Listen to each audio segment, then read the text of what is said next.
오늘도 복된 아침 은혜 주시기로 약속하신 안식의 아침입니다. 말씀 묵상 자료로 함께 나아가시지요. 오늘 같이 묵상하신 말씀은 예레미야서 마지막 장인 52장 31절에서 34절 말씀 제가 봉독하겠습니다. 유다왕 여호야킨이 사로잡혀간 지 37년 곧 바벨론의 에윌무로닥 왕의 즉위 원년 12째 달 25째 날 그가 유다의 여호야킨 왕의 머리를 들어주었고 감옥에서 풀어주었더라. 그에게 친절하게 말하고 그의 자리를 그와 함께 바벨론에 있는 왕들의 자리보다 높이고 그 죄수의 의복을 갈아입혔고 그의 평생 동안 항상 왕의 앞에서 먹게 하였으며 그가 날마다 쓸 것을 바벨론의 왕에게서 받는 정량이 있었고 죽는 날까지 곧 종신토록 받았더라. 아멘. 모든 드라마나 소설의 마지막 장면은 제일 중요한 장면이라고들 합니다. 왜냐하면 작가는 바로 그 마지막 한 장면을 위해서 온 힘을 기울여왔고 그 마지막 한 장면을 통해서 작가의 의도를 드러내기 때문이라는 것입니다. 마지막 말씀, 예수님의 마지막 말씀인 다 이루었다도 사실 그 한마디 말씀 속에 예수님께서 이 땅에 오신 이유, 그가 이루신 거룩한 사명이 무엇인지 그 내용이 한마디 속에 다 들어 있습니다. 예레미야서의 마지막 장도 마찬가지입니다. 예레미야서의 마지막 장은 52장이지요. 46장부터 50장까지 긴 내용을 통해 열방을 심판하시는 메시지가 소개되었습니다. 그 열방의 심판 마지막 이야기는 바벨론에 관한 말씀이었습니다. 그런데 그 바벨론에 관한 말씀 모두를 마치고 나서 51장 마지막 절에 이렇게 얘기합니다. 예레미야의 말이 이에 끝나니라. 예레미야의 말이 이에 끝나니라. 그래서 우리는 이 말씀을 읽으면서 드디어 예레미야의 모든 이야기가 끝났으니 예레미야서도 끝나는구나 하고 생각을 합니다. 그런데 예레미야서는 51장에서 끝나는 것이 아니라 52장 한 장 더 가서 마무리가 됩니다. 그래서 어떤 이들은 이 52장은 예레미야서의 부록이다. 훗날 누군가에 의해서 덧붙여진 내용이라 이렇게 말들 합니다. 그러나 저는 그렇게 생각하지 않습니다. 오히려 예레미야서의 저자가 예레미야서 전체를 요약하고 싶은 이야기, 라스트 메시지를 더 강조하고 싶어서 마지막 장을 기록했다 저는 봅니다. 그렇습니다. 예레미야서의 마지막 장인 52장에서 예레미야는 중요한 결론을 내리고 있다는 것을 우리가 알 수 있습니다. 그 결론이 뭘까요? 예레미야서 마지막 장인 52장에 소개되고 있는데 그 내용은 세 가지 이야기를 담고 있습니다. 첫째는 유다의 마지막 왕인 시드기야의 최후에 대한 이야기입니다. 유다의 마지막 왕 시드기야에 관한 이야기입니다. 시드기야는 유다의 마지막 왕입니다. 그는 바벨론 왕 느부갓네살을 배반해서 애굽의 도움을 요청했지요. 이 사실을 알게 된 느부갓네살이 군대를 보내서 예루살렘을 점령하고 성을 파괴합니다. 관리들은 물론 도망가던 시드기야를 체포해서 그 앞에서 그의 아들들을 죽였습니다. 그리고 시드기야의 두 눈을 뽑고 돛사슬로 결박해서 아벨론으로 압송하고 죽을 때까지 감옥에 가두었다는 이야기입니다. 참으로 비참한 시드기야의 마지막 이야기이지요. 둘째 내용은 예루살렘 성전 회파에 관한 말씀입니다. 예루살렘 성전이 회파된 내용. 바벨론의 군사들은 예루살렘 성전에 불을 지릅니다. 성전의 두 놋기둥과 받침들 그리고 성전의 놋대야는 물론 모든 기구들을 깨서 그 놋과 그릇들을 바벨론으로 가져갔습니다. 과연 그 화려하고 아름다웠던 솔로몬 성전이 불에 타 회파되고 기후들은 모두 뜯겨지고 탈취되고 말았습니다. 결국 하나님의 집, 성전까지 완전히 모욕을 당한 것입니다. 그것이 두 번째 이야기. 그리고 마지막 세 번째는 바벨론의 포로로 잡혀간 백성들의 숫자를 기록하고 그리고 여호야킨 왕에 대한 이야기를 남기고 있습니다. 마지막 세 번째 얘기가 여호야킨 왕에 대한 이야기로 마무리된다는 것입니다. 저는 이 세 번째 이야기에 의미가 있다고 생각됩니다. 유다의 마지막 임금이 시드기야인데 예레미야서는 그의 죽음에 대한 이야기를 먼저 언급하고 그러니까 첫 번째로 언급하고 시드기야보다 앞선 왕인 여호야킨에 대한 이야기를 마지막으로 다루고 있다는 것. 이거 참 특별하지 않습니까? 유다의 마지막 임금들 중에서 바벨론과 관계된 임금은 세 사람입니다. 여호야킴, 여호야킨, 그리고 시드기야입니다. 그중 여호야킴은 바벨론의 공격을 받고 1차 포로에 관계되지만 예루살렘에서 죽습니다. 그리고 그 다음 왕인 여호야킨인데 그는 두 번째 포로 때 잡혀온 사람입니다. 그리고 유다의 마지막 임금은 시드기야였지요. 시드기야는 세 번째 포로로 잡혀온 왕입니다. 자, 그러면 마지막으로 잡혀와 죽은 시드기야 이야기가 성경에서 먼저 언급되고 시드기야보다 먼저 잡혀온 여호야킨의 이야기가 마지막에 등장했다는 것, 이거 너무 이상한 강조가 아니냐 하는 것입니다. 상식적으로 말하면 여호야킴, 여호야킨, 그리고 시드기야를 말해야 되는데 성경은 그렇게 하지 않고 있다는 것입니다. 분명 여기에는 예레미야서 저자의 특별한 의도가 있다는 것을 알 수 있다는 것. 그게 너무 궁금하다는 것입니다. 또 예레미야서 마지막 장 마지막 절에서 유다의 마지막 왕인 시드기야가 죽었다는 이야기로 끝나는 것이 아니라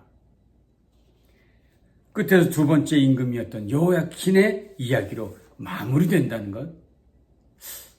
그리고 그의 마지막 이야기가 너무도 놀라운 설명으로 끝난다는 것이 이 본문을 특별히 살펴보게 하는 이유가 되고 있습니다. 그 여호야킨은 포로로 잡혀왔지만 석방되고 죽을 때까지 왕의 특별한 대우를 받고 지냈다고 오늘 마지막 장 마지막 절이 말하고 있습니다. 이렇게 그가 날마다 쓸 것을 바벨론의 왕에게서 받는 정량이 있었고 죽는 날까지 곧 종신토록 받았더라. 이렇게 해서 예레미야서 마지막 엔딩을 하고 있습니다. 이런 예레미야서의 엔딩이 너무나 특별하지 않습니까? 분명 저자의 무슨 의도, 특별한 의도가 있다는 것이 느껴지지 않습니까? 그렇습니다. 저는 오늘 본문의 이 특별한 엔딩, 마지막 장면이 보여주는 중요한 교훈 세 가지가 있다고 생각합니다. 중요한 교훈 세 가지. 첫째는 하나님을 떠나면 이방인은 물론 그의 자녀된 이스라엘이라도 하나님의 진노를 피할 수 없다는 사실을 교훈하고 있습니다. 하나님을 떠나면 이방인은 물론 하나님의 백성이라도 진노를 피할 수 없다. 하나님이 없는 이방인이 하나님의 진노를 받는 것은 당연합니다. 그러나 하나님의 백성인 이스라엘, 언약 백성인 이스라엘이 하나님의 심판을 받습니다. 왜요? 언약 백성인데도 하나님을 버렸기 때문입니다. 특별히 그들은 누구보다도 하나님의 끝없는 자비의 메시지를 받은 사람입니다. 수많은 선지자들을 경험했습니다. 선지자들을 통해 말씀을 들었습니다. 때로는 기록된 말씀으로 분명히 그들의 손에 쥐어졌습니다. 심지어 하나님께서는 오래 참고 기다려 주시기도 하셨습니다. 그런데도 그들은 끝내 돌아서지 않았습니다. 오히려 하나님이 가장 싫어하시는 우상 숭배에 빠졌습니다. 아무리 경고해도 듣지 않았습니다. 듣기를 거절했습니다. 선지자들을 죽이기까지 했습니다. 그러니 결국 그 결론은 무엇이겠습니까? 그 백성들과 지도자들이 하나님의 심판을 피할 수 없다는 것, 너무나도 당연한 것입니다. 이 부분을 묵상하면서 참으로 두려운 마음이 듭니다. 왜냐하면 이 말씀이 저와 여러분에게도 동일하게 적용될 수 있기 때문이지요. 오늘날 우리야말로 말씀의 홍수 시대를 살아가고 있습니다. 눈만 뜨면 언제 어디서나 하나님 말씀을 쉽게 들을 수 있습니다. 그렇게 수없이 들려진 하나님의 말씀, 아버지 하나님의 강력한 권고가 지금도 여전히 들려지고 있다는 것이 오늘날 우리의 현실입니다. 그러나 과연 우리가 여전히 하나님께 돌아서고 있을까요? 아니면 여전히 돌이키지 않고 오히려 불신앙과 불순종을 고집하면서 산다면 우리도 이스라엘에게 임한 심판을 피할 수 없다는 것이 사실이 아닐까요? 참으로 두렵습니다. 하나님의 진노를 피할 수 없습니다. 핑계할 수 없습니다. 그러니 이제라도 우리가 이 들은 말씀, 이 말씀을 들을 때마다 정신 차리고 그 세미한 음성에 반응해서 돌아서고 하나님의 뜻을 이루기로 결심하는 것, 우리들이 꼭 해야 될 말씀의 교훈입니다. 결코 놓치면 안 될 중요한 말씀이지요. 두 번째 교훈은 무엇입니까? 하나님의 성전을 회파하는 자는 하나님의 심판을 피할 수 없다는 것. 하나님의 성전을 회파하는 자는 심판을 피할 수 없다는 것. 하나님께서 바벨론을 징벌하시는 결정적 이유는 그 성전에 대한 악행 때문이었다고 반복해서 강조했습니다. 51장입니다. 화살을 갈며 둥근 방패를 준비하라. 여호와께서 메대 왕들의 마음을 부추기사 바벨론을 멸하시려 뜻하시나니 이는 여호와께서 보복하신 것 곧 그의 성전을 위하여 보복하신다. 성전 위하여 보복하신다. 50장에서 말씀했습니다. 바벨론 땅에서 도피한 자의 소리요 시온에서 우리 하나님 여호와의 보복하시는 것 그의 성전에 보복하시는 것을 선포하는 소리로다. 성전 때문에 보복하신다는 것. 바벨론이 예루살렘 성전에 저질렀던 악행은 성전을 불태우고 성전 기물을 회파하고 각종 기물을 바벨론으로 가져가는 것입니다. 그런 바벨론에게 보복하신다는 것입니다. 하나님께서 친히 임재하시는 성전을 더럽히고 모욕한 것에 대한 하나님의 진노가 있다는 것을 얘기한 것입니다. 이것이 바벨론을 멸하시는 중요한 이유였다고 성경은 말하고 있습니다. 이 말씀 역시 매우 두려운 말씀입니다. 이 말씀을 대하며 우리 또한 조심해야 한다고 우리 자신을 돌아봅니다. 물론 오늘날 우리에게 눈에 보이는 성전은 더 이상 존재하지 않습니다. 그런데 성경은 이제는 우리 몸이 성령의 전이라고 말하고 있습니다. 성경을 보십시오. 너희 몸은 너희가 하나님께로부터 받은 바 너희 가운데 계신 성령의 전인 줄을 알지 못하느냐? 너희는 너희 자신의 것이 아니니라. 심지어 우리의 몸은 그리스도의 몸이며 지체라고 했습니다. 고린도 전서죠. 너희는 그리스도의 몸이요 지체의 각 부분이라. 이제는 우리의 몸이 주님의 성전이 되었다고 얘기하고 있습니다. 성령이 우리 가운데 거하신다고 말씀하고 있습니다. 그래서 바울 사도는 로마서에서 이렇게 당부합니다. 그러므로 형제들아 내가 하나님의 모든 자비하심으로 너희를 권하노니 너희 몸을 하나님이 기뻐하시는 거룩한 산제물로 드리라. 이는 너희가 드릴 영적 예배니라. 너희 몸, 우리의 몸이 거룩한 성전이니 구별되게 하나님께 드려진 몸으로 합당한 삶을 살아야만 한다고 부탁하셨습니다.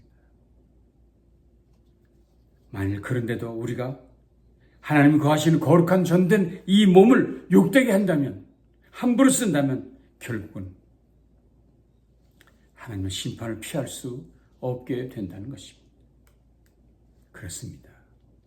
이제 우리는 성령께서 친히 거하시는 성전된 몸이니 우리의 몸을 하나님의 거룩한 제물 되도록 말씀으로 다스리고 악한 것이 접근하지 못하도록 정결케 해야만 합니다. 이 말씀을 잊지 마십시오. 세 번째 교훈은 무엇입니까? 여호야 긴을 통해서 보여주신 소망의 말씀입니다. 31절에서 34절을 다시 보시겠습니다. 유다왕 여호야긴이 사로잡혀간 지 37년 곧 바벨론의 에윌무르닥 왕의 주기 원년 12째 달 25째 날 그가 유다의 여호야긴의 왕의 머리를 들어주었고 감옥에서 풀어주었더라. 그에게 친절하게 말하고 그의 자리를 그와 함께 바벨론에 있는 왕들의 자리보다 높이고 그 죄수의 의복을 갈아입혔고 그의 평생 동안 항상 왕의 앞에서 먹게 하였으며 그가 날마다 쓸 것을 바벨론의 왕에게서 받는 정량이 있었고 죽는 날까지 곧 종신토록 받았더라. 놀랍게도 바벨론 왕은 포로로 붙잡혀온 유다왕 여호야긴을 석방했다는 것입니다. 여러 왕들보다 높이 대우했답니다. 죄수의 옷을 벗기고 새 옷을 입혔답니다. 심지어 왕과 함께 식사하도록 조치해 주었고 그가 필요한 모든 것을 죽을 때까지 공급해 주었다고 얘기해 주었습니다. 이것이 예레미야서 전체의 마지막 이야기입니다. 이해가 쉽지는 않습니다. 어떻게 이런 일을 마지막 장, 마지막 절에서 이야기로 남기고 있을까? 여기에 성경학자들의 공통된 해석이 있습니다. 심판 너머로 하나님의 선하신 구원의 메시지가 포로기의 암울한 시기를 겪고 있는 백성들에겐 희망의 선율로 연주돼 들려지고 있었다. 암울한 시기를 겪고 있는 백성들에겐 희망의 선율로 연주돼 들려지고 있었다. 그렇습니다. 이 여호야긴에 관한 이야기는 이스라엘 회복의 한 줄기 빛을 그를 통해 밝혀 놓았다는 것입니다. 이 장면이야말로 이스라엘에게 선포되는 희망의 메시지, 구원의 소식이라는 것입니다. 그렇습니다. 포로로 잡혀온 여호야긴은 해방되고 죄수의 옷은 벗겨져 새 옷이 입혀지고 왕과 함께 식탁에 앉고 평생 필요한 모든 것을 공급받게 되었다. 이것이 예수 그리스도를 통해서 허락하실 회복될 성도들의 그림자입니다. 그림자입니다. 이것은 부활의 주를 만난 이들에게 주시는 회복의 메시지, 소망의 메시지이기도 한 것입니다. 그렇습니다. 이 소망의 메시지, 이 희망의 소식이 우리에게도 임한 줄로 믿습니다. 특별히 이 말씀이 고난 중에 있는 모든 이들에게 주시는 분명한 메시지가 될 것을 확신합니다. 이제 중요한 것은 이 소망의 말씀이 오늘 우리의 삶 속에서 실현되도록, 실천되도록 믿음으로 인내해야 합니다. 말씀 순종의 삶을 살아내는 것이 필요합니다. 소망이 그저 희망사항으로만 존재하지 아니하도록 그 소망이 믿음을 일으키고 그 믿음이 오늘 우리의 삶 속에서 하나님의 사랑과 이웃사랑으로 구체화되어 하나님 나라를 이 땅에서 이루어가는 복된 성도의 삶이 우리 가운데서 이루어져야 한다는 것입니다. 이번 예레미야서 묵상을 거듭하면서 저는 그 어느 때보다 더 확실하게 열방의 통치자 되신 하나님을 발견했습니다.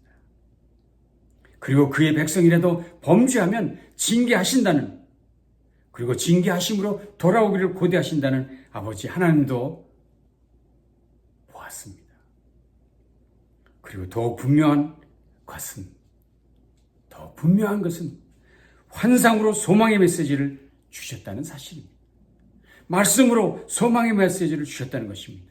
이 소망의 메시지, 그것을 믿음으로 그리고 사랑으로 실천해 내야겠다는, 그래서 우리 모든 성도들이 복된 성도, 그래서 우리 모든 성도들이 주님의 기쁨과 자랑이 되는 성도가 되어야 되겠다는 결단을 가져봅니다.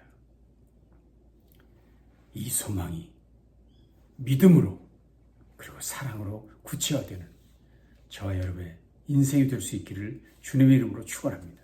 기도하시겠습니다. 주님, 오늘도 귀한 말씀으로 우리의 마음을 솟아오르게 하시니 감사합니다. 우리의 마음이 주의 말씀으로 뜀박질하게 하시니 감사합니다. 이 뛰는 가슴으로 이제 온 세상을 향해 믿음으로 살게 하시고 그리고 사랑으로 실천해가는 우리 모두 되도록 도와주시옵소서. 예수님 귀하신 이름으로 간절히 축복하며 기도합니다. 아멘. 남날도 주님과 함께 승리하시기 바랍니다.